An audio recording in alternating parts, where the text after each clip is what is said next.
Hello বন্ধুরা, আমি সাগরিকা। আজ আপনাদের সামনে সাধারণ একটা কচু শাকের রেসিপি নিয়ে চলে এসেছি। এইভাবে বানিয়ে খেলে পরে আপনার মাছ মাংসের দরকার পড়বে না, নিমেষেই থালার ভাত উধাও হয়ে যাবে।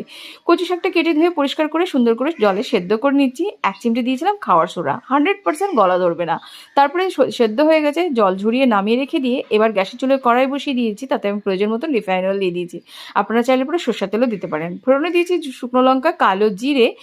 ভালো করে টেলে নেওয়ার পর পেঁয়াজ কুচি, রসুন কুচি এবং কাঁচা লঙ্কা দিয়ে টেলে নেওয়ার পরে আবার দিয়ে দিয়েছি সেদ্ধ করে রাখা কচু শাকটা।